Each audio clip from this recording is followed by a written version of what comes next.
Hi all, ഏവർക്കും ASB അക്കാദമിയുടെ YouTube ക്ലാസ്സിലേക്ക് സ്വാഗതം. ഞാൻ അബ്ദുള്ള. ഞാനാണ് ASB അക്കാദമിയിൽ ബയോളജി ക്ലാസ്സുകൾ കൈകാര്യം ചെയ്യുന്നത്. ഇന്ന് നമുക്ക് കുറച്ച് പ്രീവിയസ് ക്വസ്റ്റ്യൻ വർക്കൗട്ട് ചെയ്യാം. ഒന്നാമത്തെ ചോദ്യം വായിക്കാം. സാംക്രമിക രോഗങ്ങളും അവയുടെ രോഗകാരികളും തന്നിരിക്കുന്നു. ശരിയായ ജോഡി കണ്ടെത്തുക. അപ്പൊ ഞാൻ ഓപ്ഷൻ വായിക്കാം. ഒന്നാമത് രോഗം കൊടുത്തിരിക്കുന്നത് കോളറ, അതിന്റെ രോഗകാരി വൈറസ്. രണ്ടാമത് എലിപ്പനി, അതിന്റെ രോഗകാരി ലെപ്റ്റോസ്പൈറ. മൂന്നാമത് സ്ക്രബ് ടൈഫസ്, അതിന്റെ രോഗകാരി വിബ്രിയോ കോളറ. നാലാമത് കുരങ്ങ് പനി, അതിന്റെ രോഗകാരി കൊടുത്തിരിക്കുന്നത് ബാക്ടീരിയ. ഇതിനകത്ത് ശരിയായ ജോഡി ഏതെന്നാണ് PSC ടെസ്റ്റിന് ചോദിച്ചിരിക്കുന്നത്. ഇതിന് ഉത്തരം ആർക്കെങ്കിലും അറിയാവോ? ആരുടെയെങ്കിലും മനസ്സിലേക്ക് ഈ ഉത്തരം വരുന്നുണ്ടോ? ശ്രദ്ധിച്ചു നോക്കൂ. ഉത്തരം ഞാൻ പറയാം, ശ്രദ്ധിച്ചോ. ഇതിന് ഉത്തരം വരുന്നത് എലിപ്പനി ലെപ്റ്റോസ്പൈറ എന്നുള്ള ഉത്തരവാണ്. അതായത് ഓപ്ഷൻ സി ആണ് കറക്റ്റ്. ഓപ്ഷൻ സി ആണ് കറക്റ്റ് ഉത്തരം. 2 മാത്രം. എലിപ്പനി എന്നത് ലെപ്റ്റോസ്പൈറ. ഇനി നമുക്ക് ഇതുമായിട്ട് ബന്ധപ്പെട്ട കുറച്ച് വിശദമായിട്ടുള്ള വിവരങ്ങളൊന്ന് നോക്കാം. കോളറ എന്ന് പറഞ്ഞാൽ എന്ത് തരം രോഗമാ? അതൊരു ബാക്ടീരിയ രോഗമാ. അടുത്തത് സ്ക്രബ് ടൈഫസ് എന്ന് പറഞ്ഞാൽ എന്തോ രോഗമാ? സ്ക്രബ് ടൈഫസ് എന്ന് പറഞ്ഞു കഴിഞ്ഞാൽ അതൊരു ബാക്ടീരിയ രോഗമാ. അടുത്തത് കുരങ്ങ് പനി എന്ന് പറഞ്ഞു കഴിഞ്ഞാൽ എന്തോ രോഗമാ? കുരങ്ങ് പനി എന്ന് പറഞ്ഞാൽ അതൊരു വൈറസ് രോഗമാ. അപ്പൊ ഇതിനകത്ത് കറക്റ്റ് ആയിട്ട് വരുന്ന ഉത്തരം എലിപ്പനിയാണ്. എലിപ്പനിയുടെ രോഗകാരി ലെപ്റ്റോസ്പൈറ എന്ന ബാക്ടീരിയ ആണ്. ഇനി നമുക്ക് അടുത്ത ചോദ്യത്തോട്ട് പോകാം. രണ്ടാമത്തെ ചോദ്യം ശ്രദ്ധിച്ചോ. ജീവിതശൈലി രോഗങ്ങൾ നിയന്ത്രിക്കുന്നതിനായി സംസ്ഥാന സർക്കാർ ആരംഭിച്ച ജീവിതശൈലി രോഗനിയന്ത്രണ പദ്ധതി ഏത്? ഓപ്ഷൻ 1 ധ്വനി, രണ്ടാമത്തത് അമൃതം ആരോഗ്യം, മൂന്നാമത്തത് ശ്രുതി മധുരം, നാലാമത്തത് കാതോരം. ഇതിനുത്തരം ആർക്കെങ്കിലും അറിയാവോ? ആരുടെയെങ്കിലും മനസ്സിലേക്ക് ഉത്തരം കടന്നു വരുന്നുണ്ടോ?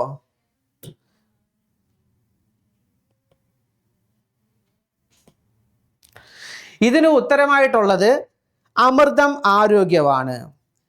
അപ്പം അമൃതം ആരോഗ്യം എന്ന് പറഞ്ഞു കഴിഞ്ഞാൽ ഓപ്ഷൻ ബി ആണ് കറക്റ്റ് ഉത്തരം. അപ്പൊ ജീവിതശൈലി രോഗങ്ങളെ നിയന്ത്രിക്കുന്നതിനായി സംസ്ഥാന സർക്കാർ ആരംഭിച്ച ജീവിതശൈലി രോഗ നിയന്ത്രണ പദ്ധതി ഏതെന്ന് ചോദിച്ചാൽ എന്ത് ഉത്തരം? അമൃതം ആരോഗ്യം. ഇനി ശ്രദ്ധിച്ചോ.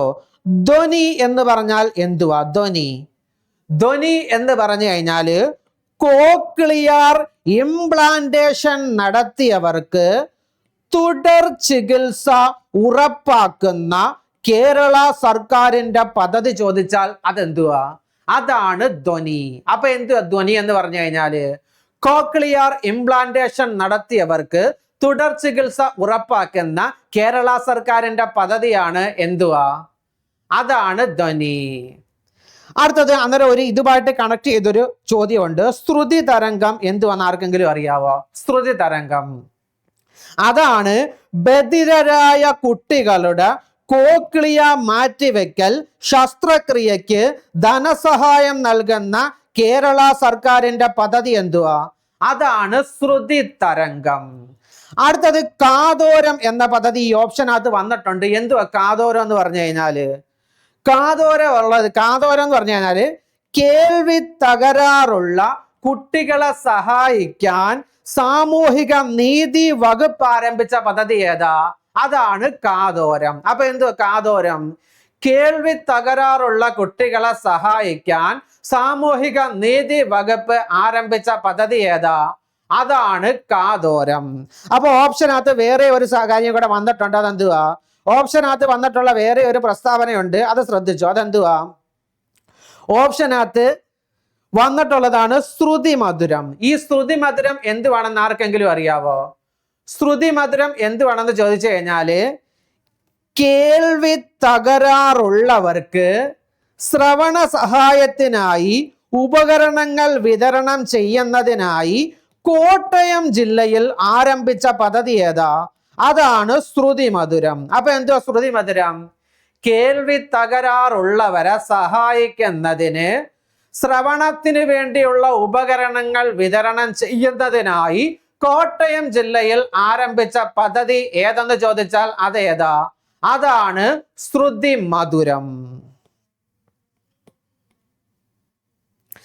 ഇനി നമുക്ക് അടുത്ത ചോദ്യത്തിലോട്ട് പോകാം. അടുത്ത ചോദ്യം ശ്രദ്ധിച്ചോ. ചുവടെ കൊടുത്തിരിക്കുന്നവയിൽ ജനിതക രോഗങ്ങൾ വരുന്ന ജോഡി ഏതെന്നാണ്? ഓപ്ഷൻ ഞാനത് വായിക്കാം. ക്യാൻസർ, സിലിക്കോസിസ്, അത് ഒന്നാമത്തത്. രണ്ടാമത്തത് ഹീമോഫീലിയ, സിക്കിൾ സെൽ അനീമിയ. മൂന്നാമത്തത് എയ്ഡ്സ്, ഹെപ്പറ്റൈറ്റിസ്. നാലാമത്തത് പോളിയോ, ടെറ്റനസ്. ഇതിനുത്തരം ഏതാണെന്ന് ആർക്കെങ്കിലും അറിയാവോ? ചോദ്യം ചുവടെ കൊടുത്തിരിക്കുന്നവയിൽ ജനിതക രോഗങ്ങൾ വരുന്ന ജോഡി ഏതെന്നാണ്. അതിനുത്തരമാണ് ഹീമോഫീലിയ, സിക്കിൾ സെൽ അനീമിയ. അതിനുത്തരമായിട്ട് വരുന്നത് എന്തുവാ? ഹീമോഫീലിയയും ഉണ്ട്, സിക്കിൾ സെൽ അനീമിയയും ഉണ്ട്. അപ്പം ലോക ക്യാൻസർ ദിനം എന്നാന്ന് പറ. ലോക ക്യാൻസർ ദിനം എന്നെന്ന് ചോദിച്ചാൽ അത് ഫെബ്രുവരി 4. അപ്പൊ ക്യാൻസർ എന്ന് പറഞ്ഞു കഴിഞ്ഞാൽ എങ്ങനെയാ വരുന്നത്? അത് ജീവിതശൈലി രോഗങ്ങളുടെ കൂട്ടത്തിൽ പെടുന്നതാണ് ക്യാൻസർ. അപ്പൊ സിലിക്കോസിസ് എങ്ങനെയാ വരുന്നത്? സിലിക്കോസിസ് എന്ന് പറഞ്ഞു കഴിഞ്ഞാൽ അതൊരു തൊഴിൽ ജന്യ രോഗമാണ്. പാറമടകളിലൊക്കെ ജോലി ചെയ്യുന്നവർക്ക് ഉണ്ടാകുന്ന ഒരു തൊഴിൽ ജന്യ രോഗമാണ് സിലിക്കോസിസ്. ക്യാൻസർ രോഗം ഓങ്കോ വൈറസിലൂടെയും ക്യാൻസർ രോഗം പകരും. പിന്നെ തെറ്റായ ജീവിതശൈലിയിലൂടെയും ക്യാൻസർ രോഗം ഉണ്ടാകും. എയ്ഡ്സ് എന്ന് പറഞ്ഞു കഴിഞ്ഞാൽ അതൊരു വൈറസ് രോഗമാണ്. അതുപോലെ ഹെപ്പറ്റൈറ്റിസ് എന്ന് പറഞ്ഞാലും അതൊരു വൈറസ് രോഗമാണ്. ഇനി നമുക്ക് അടുത്ത ചോദ്യത്തിലോട്ട് പോകാം. അടുത്ത ചോദ്യമാണ്, ദ്രാവക അവസ്ഥയിലുള്ള യോജക കലയ്ക്ക് ഉദാഹരണം ഏത്? ഓപ്ഷൻ എ തരുണാസ്തി, option B tendon, option C നാരുകല, ഓപ്ഷൻ ഡി രക്തം. ഇതിനുത്തരം ഏതാണെന്ന് ആർക്കെങ്കിലും അറിയാവോ? ദ്രാവക രൂപത്തിലുള്ള യോജക കലയ്ക്ക് ഉദാഹരണം രക്തമാണ്. അപ്പൊ ദ്രാവക രൂപത്തിലുള്ള യോജക കല ഏതെന്ന് ചോദിച്ചാൽ അതിനുത്തരം എന്തുവാ? അത് രക്തവാ. അടുത്ത ശ്രദ്ധിച്ചോണം. കോശങ്ങൾക്കെല്ലാം ഓക്സിജൻ എത്തിക്കുന്നതും അവിടെ നിന്ന് കാർബൺ ഡൈ ഓക്സൈഡിനെ സ്വീകരിക്കുന്നതും ആരാ? അത് രക്തവാ. അപ്പൊ മനുഷ്യ ജീവന്റെ നദി എന്നറിയപ്പെടുന്നതും ആര് തന്നെ? അതും രക്തം തന്നെ. അപ്പൊ ഈ രക്തത്തെ കുറിച്ചുള്ള പഠനം എങ്ങനെ അറിയപ്പെടുന്നേ? ഹെമറ്റോളജി. അപ്പൊ ദ്രാവക രൂപത്തിലുള്ള യോജക കലയ്ക്ക് ഉദാഹരണം ഏതാ? രക്തവാ. പിന്നെ രണ്ട് പ്രസ്താവന നമ്മൾ പറഞ്ഞ എന്തൊക്കെയാ? കോശങ്ങൾക്കെല്ലാം ഓക്സിജൻ എത്തിക്കുന്നതും അവിടെ നിന്ന് കാർബൺ ഡൈ ഓക്സൈഡിനെ സ്വീകരിക്കുന്നതും ആരാ? രക്തം. മനുഷ്യ ജീവന്റെ നദി എന്നറിയപ്പെടുന്നതാരാ? രക്തം. ഇനി നമുക്ക് അടുത്ത ചോദ്യത്തിലോട്ട് പോകാം. മനുഷ്യ ശരീരത്തില് ഉപാപചയ പ്രവർത്തനങ്ങളുടെ ഫലമായി ഉണ്ടാകുന്ന വിഷവസ്തുവായ അമോണിയയെ വിഷാംശം കുറഞ്ഞ യൂറിയയായി മാറ്റുന്ന അവയവം ഏതെന്നാ ചോദ്യം. ഇതിന് ഓപ്ഷൻ 4 ഉണ്ട്, ഞാൻ വായിക്കാം. ഒന്നാമത്തത് വൃക്കകൾ, അടുത്തത് കരള്, അടുത്ത ആമാശയം, അടുത്തത് പാങ്ക്രിയാസ്. ഇതിനുത്തരം എന്തുവാ? ഇതിനുത്തരം കരള് തന്നാണ്. അപ്പം മനുഷ്യ ശരീരത്തില് രാസ പരീക്ഷണശാല ഏതെന്ന് ചോദിച്ചാൽ അതേതാ? അത് കരള. അപ്പം ഈ ചോദ്യത്തിന് ഉത്തരം എന്തുവാ? മനുഷ്യ ശരീരത്തിൽ ഉപാപചയ പ്രവർത്തനങ്ങളുടെ ഫലമായി ഉണ്ടാകുന്ന വിഷവസ്തുവായ അമോണിയയെ വിഷാംശം കുറഞ്ഞ യൂറിയയായി മാറ്റുന്ന അവയവം ചോദിച്ചാൽ അതേതാ? അത് കരള. അപ്പം മനുഷ്യ ശരീരത്തില് രാസ പരീക്ഷണശാല ഏതെന്ന് ചോദിച്ചാൽ അതിനുത്തരം എന്തുവാ? അത് കരള. അപ്പം വൃക്കകൾ എന്ന് പറഞ്ഞാൽ എന്തുവാ? മനുഷ്യ ശരീരത്തില് അരിപ്പ എന്നറിയപ്പെടുന്നത് ആരെന്ന് ചോദിച്ചാൽ അതിനുത്തരം എന്തുവാ? അത് അരിപ്പയാ. അടുത്തത്, രക്തത്തില് വിഷപദാർത്ഥങ്ങള് അരിച്ചു മാറ്റുന്ന അവയവം ചോദിച്ചാൽ അതും എന്ത് തന്നെ? അതും അരിപ്പ തന്നെ. അതാ രക്തത്തിലെ വിഷപദാർത്ഥങ്ങളെ അരിച്ചു മാറ്റുന്ന അവയവം ചോദിച്ചാൽ അത് എന്തുവാ? അതും വൃക്ക തന്നെ. അപ്പം പറ, മനുഷ്യ ശരീരത്തിലെ രാസപരീക്ഷണശാല ഏതാ? കരള.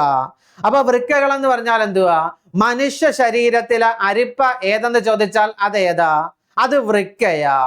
രക്തത്തിലെ വിഷപദാർത്ഥങ്ങളെ അരിച്ചു മാറ്റുന്ന അവയവം എന്തെന്ന് ചോദിച്ചാൽ അതും എന്താ തന്നെ? അതും വൃക്കകൾ തന്നെ. ലോകത്തിൽ ആദ്യമായിട്ട് മാറ്റിവെക്കപ്പെട്ട മനുഷ്യ ശരീരത്തിലെ അവയവം എന്തെന്ന് ചോദിച്ചാൽ അതെന്തുവാ? അതും വൃക്ക തന്നെ. അപ്പൊ ലോകത്തിൽ ആദ്യമായിട്ട് മാറ്റിവെക്കപ്പെട്ട മനുഷ്യ ശരീരത്തിലെ അവയവം ചോദിച്ചാൽ അതിനുത്തരം എന്തുവാ? അതും വൃക്ക തന്നെ. അടുത്തത്, മനുഷ്യ ശരീരത്തിലെ ഗ്രൈൻഡിങ് മെഷീൻ എന്നറിയപ്പെടുന്ന അവയവം ചോദിച്ചാൽ അതേതാ? അത് ആമാശയവ. അപ്പം മനുഷ്യ ശരീരത്തിലെ ഗ്രൈൻഡിങ് മെഷീൻ എന്നറിയപ്പെടുന്ന അവയവം ചോദിച്ചാൽ അതേതാ? അത് ആമാശയവ. 2027 LDC പരീക്ഷയ്ക്കായിട്ട് AZBയിൽ ക്ലാസ്സുകൾ ആരംഭിച്ചിട്ടുണ്ട്. ആർക്ക് വേണമെങ്കിലും ഇവിടെ അഡ്മിഷൻ എടുക്കാവുന്നതാണ്. മിഷൻ LDC 2027 ഏവർക്കും അഡ്മിഷൻ ഇവിടെ ലഭ്യമാണ്. അതിനായിട്ട് ഈ സ്ക്രീനിൽ കാണുന്ന 2 നമ്പർ ഉണ്ട്. ഈ നമ്പറിൽ നിങ്ങൾ ബന്ധപ്പെടേണ്ടതാണ്. അതിനായിട്ടുള്ള ഇവിടുത്തെ ഫെസിലിറ്റീസ് ഞാനൊന്ന് പറഞ്ഞു തരാം. ഡെയിലി സ്റ്റഡി പ്ലാൻ ഉണ്ടായിരിക്കും, ലൈവ് ആൻഡ് റെക്കോർഡഡ് ക്ലാസ് ഉണ്ടായിരിക്കും, ഡെയിലി മോക്ക് ടെസ്റ്റ് ഉണ്ടായിരിക്കും, സ്പെഷ്യൽ CA സെക്ഷൻസ് ഉണ്ടായിരിക്കും, മെന്റർഷിപ്പ് സപ്പോർട്ട് ഉണ്ടായിരിക്കും, സ്പെഷ്യൽ റിവിഷൻ സെക്ഷൻസ് ഉണ്ടായിരിക്കും, മോട്ടിവേഷണൽ സെക്ഷൻസ് ഉണ്ടായിരിക്കും, കമ്പൈൻഡ് സ്റ്റഡി ക്ലാസ്സും ഉണ്ടായിരിക്കും. അപ്പൊ 2027 മിഷൻ LDC അതിനുവേണ്ടി ഇപ്പോഴേ ക്ലാസ്സുകൾ ഇവിടെ ആരംഭിച്ചിട്ടുണ്ട്. നല്ല ക്ലാസ്സുകളാണ് ഇവിടെ കൊടുത്തുകൊണ്ടിരിക്കുന്നത്. എല്ലാവർക്കും ഇവിടെ അഡ്മിഷൻ എടുക്കാനുള്ള അവസരം ഉണ്ട്. ഈ നമ്പറിൽ എല്ലാവരും കോൺടാക്ട് ചെയ്യേണ്ടതാണ്. അപ്പൊ ഇന്നത്തെ ക്ലാസ് നമ്മൾ അവസാനിപ്പിക്കുകയാണ്. ഇന്നത്തെ ക്ലാസ് നമ്മൾ അവസാനിപ്പിക്കുകയാണ്. പുതിയൊരു യൂട്യൂബ് ക്ലാസ്സുമായിട്ട് നമുക്ക് അടുത്ത ക്ലാസ്സിൽ കാണാം. Thank you.